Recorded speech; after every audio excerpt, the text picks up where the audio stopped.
गणपती बाप्पा मोरया, मंगलमूर्ती मोरया। आपल्या सर्वांना श्री गणेश चतुर्थीच्या हार्दिक शुभेच्छा। नमस्कार मंडळी, आजच्या व्हिडिओमध्ये मी तुम्हाला घरच्या घरी अतिशय साध्या सोप्या पद्धतीने गणपती बाप्पांची स्थापना, प्राण प्रतिष्ठापना कशी करायची हे प्रत्यक्षात दाखवणार आहे। या दिवशी जवळपास अनेक घरांमध्ये गणपती बाप्पांची स्थापना केली जाते, त्यामुळे सर्वांनाच गुरुजी ब्राह्मण मिळणं शक्य नाही। तर घरीच आपण कोणतेही संस्कृत मधले मंत्रस्तोत्र न म्हणता अगदी आपल्या सोप्या मराठी भाषेमध्ये गणपती बाप्पांची स्थापना करणार आहोत। कारण देव हा भक्तीचा भुकेला असतो। आपण किती शुद्ध अंतःकरणाने मनापासून ही पूजा करतोय हेच सर्वात जास्त महत्त्वाचं आहे। आपला भाव सर्वात जास्त महत्त्वाचा आहे। कोणीही असेल तरी त्यांनी मनात श्रद्धा ठेवावी, कारण कोणतीही पूजा आपण अगदी मनापासून केली तर ती देवापर्यंत नक्कीच पोहोचते। भोळी भाबडी माझी सेवा, मान्य करा गणपती देवा। त्यामुळे आज मी सर्वांना जमेल अशी साधी सोपी पण विधिवत पूजा विधी दाखवणार आहे। त्यासाठी हा व्हिडिओ शेवटपर्यंत पहा। जास्तीत जास्त लोकांपर्यंत हा व्हिडिओ शेअर करा आणि माझे व्हिडिओ तुम्ही पहिल्यांदाच बघत असाल तर चॅनलला सबस्क्राइब करा। लगेच व्हिडिओला सुरुवात करूया। आपल्याला ज्या खोलीमध्ये किंवा ज्या ठिकाणी गणपती बसवायचे आहे ती जागा स्वच्छ करून घ्यायची। घराच्या शुद्धीसाठी तुम्ही गोमूत्र शिंपडू शकता। त्या ठिकाणी तुम्हाला जी काही छोटी मोठी सजावट डेकोरेशन करायचं असेल तर ते तुम्ही करून घेऊ शकता। फक्त गणपतीचे मुख पूर्व किंवा पश्चिमेला येईल अशा पद्धतीने आपण जागा निवडावी। या दिवशी आपण पार्थिव गणेश मूर्तीची स्थापना करत असतो। तर पूजेला सुरुवात करण्यापूर्वी आपल्या घरातील देवांना, आईवडिलांना, वडीलधाऱ्या माणसांना नमस्कार करावा। तर या ठिकाणी मी गणपतीची स्थापना करण्यासाठी अशी साधी सोपी सजावट डेकोरेशन केलं आहे। टेबलावरती पाट मांडून त्यावरती नवकोरं किंवा लाल वस्त्र आपल्याला टाकायचं आहे। त्यावरती तांदूळाने स्वस्तिक काढला आहे आणि खाली बसण्यासाठी आसन घ्यायचं आहे। सर्वात पहिल्यांदा आपण त्या स्वस्तिकवरती हळदी कुंकू वाहून गणपती बाप्पांची मूर्ती त्या ठिकाणी ठेवूया। एकदा मूर्ती ठेवल्यानंतर आपण ती उत्तर पूजेपर्यंत हलवू शकत नाही, त्यामुळे ठेवतानाच एकदा विचार करून लक्षपूर्वक ठेवावी। मूर्ती ठेवताना कधीही शांतपणे न ठेवता मोठ्या आवाजात जयघोष करत गणपती बाप्पा मोरया, मंगलमूर्ती मोरया असा जयघोष करत मूर्ती जागेवर ठेवावी। त्यानंतर गणपतीच्या दोन्ही बाजूला 2 समई ठेवायच्या आहेत। त्यानंतर आपल्याला कलशाची स्थापना करायची आहे। कलश हा गणपतीच्या उजव्या बाजूला ठेवायचा असतो। त्या कलशामध्ये मी 80% शुद्ध पाणी भरून घेतलं आहे। त्यामध्ये हळदी, कुंकू, अक्षता, एक सुपारी, नाणं, फूल, दुर्वा इत्यादी साहित्य टाकायचं आहे आणि त्यावरती 5 विड्याची किंवा आंब्याची पाने लावून त्यावरती नारळ ठेवायचा आहे। नारळाची शेंडी वरती येईल अशा पद्धतीने नारळ ठेवावा। अशा पद्धतीने आपण कलश तयार करून घेतला आहे। आता उजव्या बाजूला तांदळाची रास करून त्यावरती हळदी कुंकू वाहून मी कलशाची स्थापना केली आहे। तुम्ही कलशाखाली तांदळाची रास करण्याऐवजी स्वस्तिक पण काढू शकता। तर सर्वात आधी आपण अक्षता तयार करून घेऊया। तांदळामध्ये थोडंसं हळदी कुंकू मिसळून आपण अक्षता तयार करून घेतल्या। आता आपण पूजेला सुरुवात करूया। तर कोणतीही पूजा आपण अग्नीच्या साक्षीने करतो, त्यामुळे सर्वात आधी आपल्याला दिवा प्रज्वलित करून दिव्याची पूजा करून घ्यायची आहे। दिव्याला हळदी कुंकू, अक्षता, फूल वाहून नमस्कार करायचा आहे। ओम श्री दीपदेवताभ्यो नमः, गंधाक्षता पुष्पम समर्पयामी। यावेळी आपण मराठीमध्ये म्हणू शकतो की हे दीपदेवा मी तुला गंधाक्षता फूल वाहत आहे, किंवा मग एखादा दिव्याचा तुम्ही मंत्र म्हणू शकता। दिव्या दिव्या दीपत्कार, काणी कुंडल मोतीहार, दिव्याला पाहून नमस्कार।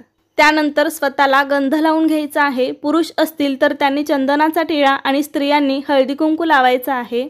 त्यानंतर शुद्ध पाण्याने भरलेला एक तांब्या आपल्याला घ्यायचा आहे आणि त्यामध्ये एक फूल बुडवून आपल्याला सर्व पूजा साहित्यावर किंवा जी काही सजावट केली आहे त्यावरती आणि स्वतःवर देखील पाणी शिंपडून घ्यायचं आहे। असं केल्याने सर्वाची शुद्धी होते असं म्हणतात।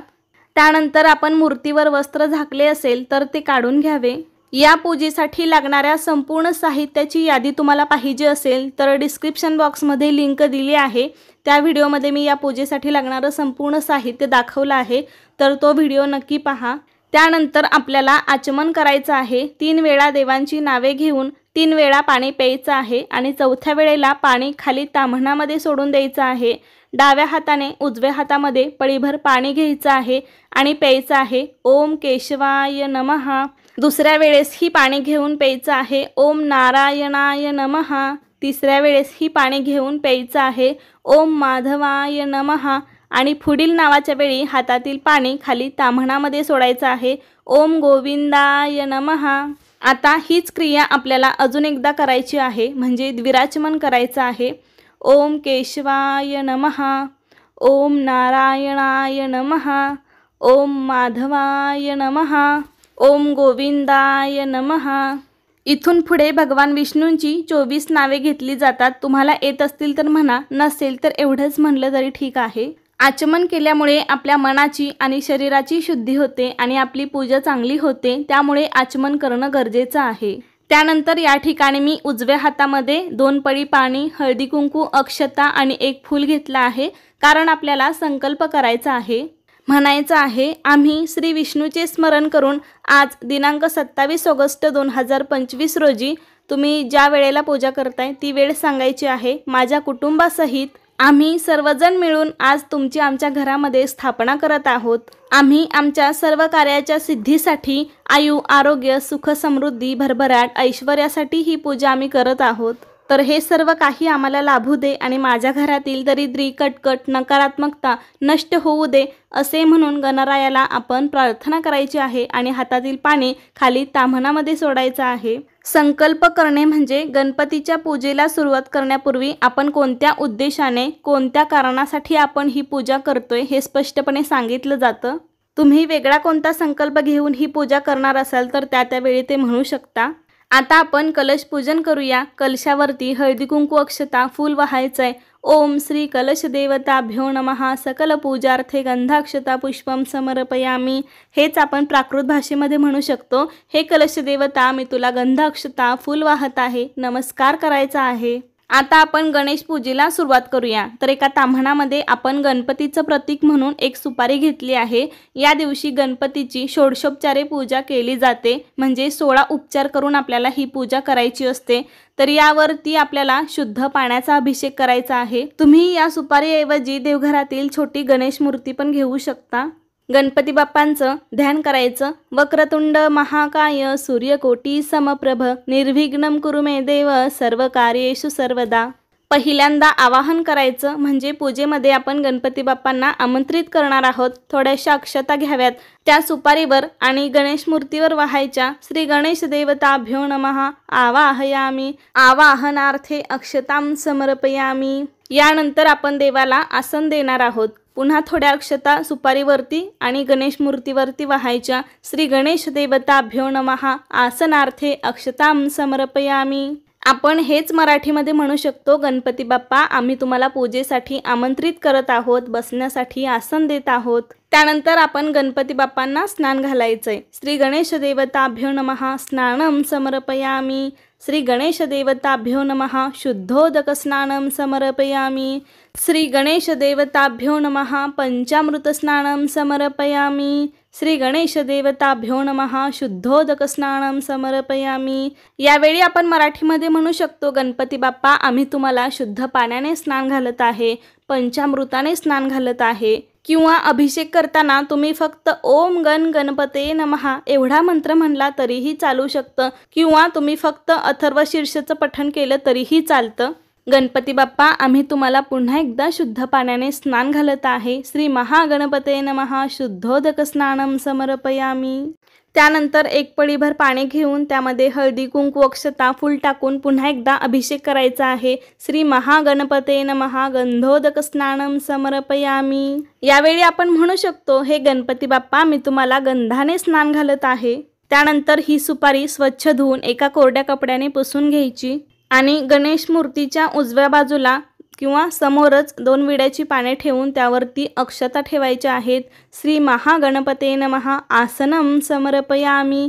गणपती बाप्पा, मी तुम्हाला बसण्यासाठी आसन दिले आहे. आता गणपतीचं प्रतीक म्हणून आपण या सुपारीची पूजा करायची आहे. गणपतीला चंदन, हळदी कुंकू, अक्षता, 1 फूल वाहायचं आहे. कापसाची वस्त्रमाळ अर्पण करायची आहे.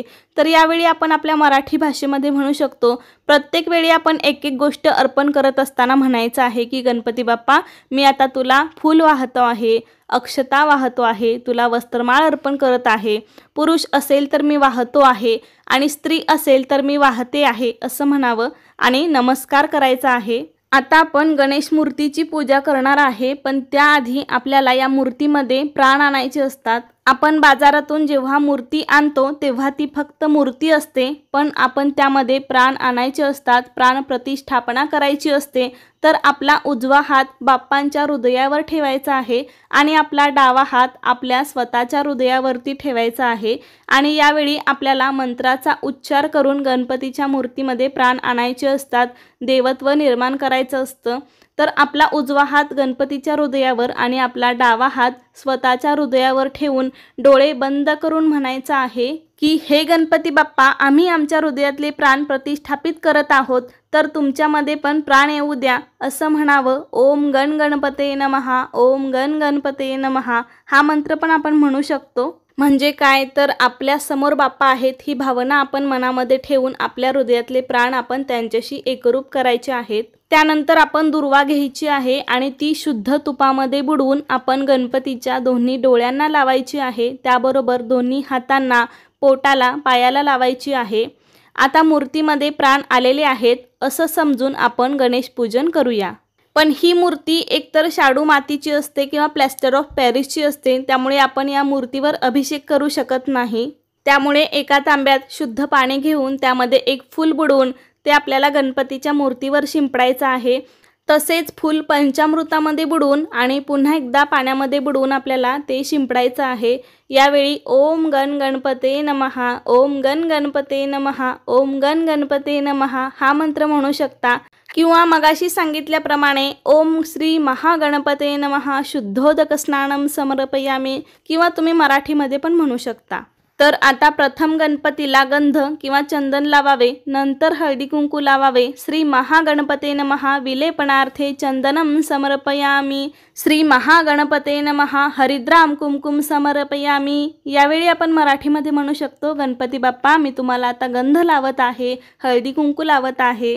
त्यानंतर अलंकार म्हणून अक्षता वाहायच्या. श्री महागणपते नमः अलंकारार्थे अक्षतां समर्पयामी. नंतर जानवे घालायचे आहे. जानवे श्री गणेशांना डाव्या खांद्यावरून उजव्या हाताखाली अर्पण करावे. श्री महागणपते नमः यज्ञोपवीतं समर्पयामी. गणपती बाप्पा, आम्ही तुम्हाला जानवे घालत आहे. त्यानंतर कापसाची वस्त्रमाळ घालायची आहे. श्री महागणपते नमः वस्त्रोपवस्त्रे समर्पयामी. गणपती बाप्पा, आम्ही तुम्हाला कापसाचे वस्त्र अर्पण करत आहे. त्यानंतर आपण गणपतीसाठी जे काही हार अलंकार घेतला असेल तर ते अर्पण करावे. लाल फूल श्री गणेशांना अत्यंत प्रिय आहे, तर आपण वेगवेगळ्या प्रकारची फुलं अर्पण करू शकतो. श्री महागणपते नमः नानाविध पुष्पाणी समर्पयामी. आपण प्राकृत भाषेमध्ये म्हणू शकतो, हे गणपती बाप्पा, मी तुम्हाला आता अलंकार आणि वेगवेगळ्या प्रकारची फुलं अर्पण करत आहे. त्यानंतर आपण गणपतीला प्रिय असणाऱ्या दुर्वा अर्पण करायच्या आहेत. श्री महागणपते नमः दुर्वांकुरान समर्पयामी. गणपती बाप्पा, मी तुम्हाला दुर्वा अर्पण करत आहे. तर गणेश पूजन करून झाले आहे. आता आपल्याला गणपती समोर एक विडा ठेवायचा आहे. काही जण 5 विडे पण ठेवतात, पण एक ठेवला तरी चालतो. एकावरती 1-2 विड्याची पानं ठेवायची, त्यावरती खारी, खोबरं, हळकुंड, बदाम, सुपारी, नाणं इत्यादी साहित्य ठेवायचं आणि त्या विड्याची पण हळदी कुंकू अक्षता फुल वाहून पूजा करायची. श्री महागणपते नमः मुखवासार्थे पुगीफल तांबूलम समर्पयामी. गणपती बाप्पा, आम्ही तुम्हाला तांबूल अर्पण केले आहे. त्यानंतर गणपतीच्या उजव्या बाजूला आपण घंटा ठेवायची आहे आणि घंटाला हळदी कुंकू अक्षता फुल अर्पण करायचं आहे. घंटा देवताभ्यो नमः सकल पूजार्थे गंधाक्षता पुष्पम समर्पयामी. हे घंटा देवता, मी तुला हळदी कुंकू अक्षता फुल वाहत आहे. जर तुमच्याकडे शंख असेल तर गणपतीच्या डाव्या बाजूला ठेवून शंखाचेही पूजन आपल्याला करायचे आहे. यानंतर आपण गणपतीला धूपदीप ओवाळायचा आहे. श्री महागणपते नमः धूपम समर्पयामी. श्री महागणपते नमः दीपम समर्पयामी. गणपती बाप्पा, आम्ही तुम्हाला धूपदीपाने ओवाळत आहे. यानंतर आपण गणपतीला गुळ खोबऱ्याचा, मोदकांचा किंवा लाडू, पेढे, मिठाई इत्यादी गोड पदार्थांचा नैवेद्य दाखवावा. गणपतीला मोदक अतिशय प्रिय आहेत, तर मधल्या 2 बोटाने पाण्याचा चौकोन करून त्यावरती नैवेद्य ठेवायचा आहे आणि नैवेद्याभोवती 3 वेळा पाणी फिरवून नैवेद्यम समर्पयामी, नैवेद्यम समर्पयामी असं म्हणायचं आहे. आपण मराठीमध्ये म्हणू शकतो, हे गणपती बाप्पा, आम्ही आता तुम्हाला नैवेद्य अर्पण करत आहोत. हे देवा, आता आपण हा नैवेद्य ग्रहण करावा. त्यानंतर आपण 5 प्रकारची फळं घेतली असतील किंवा जी काही फळं घेतली असतील तर त्याचा देखील नैवेद्य दाखवून घ्यावा. श्री महागणपते नमः नैवेद्यम समर्पयामी. नंतर डाव्या हाताने घंटा वाजवून उजव्या हाताने अगरबत्ती ओवाळून श्री गणेशांना ओवाळावे. संपूर्ण गणेश पूजा होईपर्यंत आपण आपल्या मुखाने सतत गणेशाचे नामस्मरण करायचे आहे. नंतर सहकुटुंब सहपरिवार मिळून गणपती बाप्पांची आरती करायची आहे. घरातील सर्व सदस्यांनी मिळून गणपतीला प्रार्थना करावी की तुझी कृपादृष्टी आमच्या कुटुंबावर अखंड राहू दे, अशी मनोभावे प्रार्थना करावी. आरती झाल्यावर घालीन लोटांगण म्हणत स्वतःभोवती एक प्रदक्षिणा घालावी. सर्वांनी मिळून मनोभावे नमस्कार करावा. श्री महागणपते नमः नमस्कारम समर्पयामी. गणपती बाप्पा, आम्ही तुम्हाला मनोभावे नमस्कार करत आहे असे म्हणावे. आणि सर्वात शेवटी क्षमा प्रार्थना करावी की हे बाप्पा, आजची पूजा करत असताना माझ्या हातून काही कळत नकळत चूक घडली असेल तर मला माफ करा आणि माझ्या भोळ्या भाबड्या पूजेचा स्वीकार करा. भोळी भाबडी माझी सेवा मान्य करा गणपती देवा. हे प्रभू, मला मंत्र आणि भक्ती येत नाही. मी अज्ञानाने जी पूजा केली आहे, कृपा करून ती मान्य करून घ्या. माझ्याकडून झालेल्या चुकांबद्दल मला क्षमा करा आणि मी केलेल्या पूजेमुळे आपण माझ्यावर प्रसन्न राहाल अशी अपेक्षा करते. अशी क्षमा प्रार्थना करून आपण सर्वात शेवटी आरती झाल्यावर घरातील सर्वांना आरती द्यावी आणि प्रसाद द्यावा. त्यानंतर पुढे 10 दिवस रोज सकाळ संध्याकाळ गणपतीची आरती करावी आणि मनोभावे नमस्कार करावा. तर अशा पद्धतीने आज आपण घरच्या घरी गणपती बाप्पांची स्थापना कशी करू शकतो हे पाहिलं आहे. कसा वाटला तुम्हाला माझा आजचा व्हिडिओ मला नक्की सांगा. आवडला असेल तर लाईक करा, जास्तीत जास्त लोकांपर्यंत हा व्हिडिओ शेअर करा आणि असेच नवनवीन व्हिडिओज पाहण्यासाठी आजच आपल्या अन्वीज मराठी कॉर्नर या चॅनेलला सबस्क्राईब करा. धन्यवाद. गणपती बाप्पा मोरया. मंगलमूर्ती मोरया.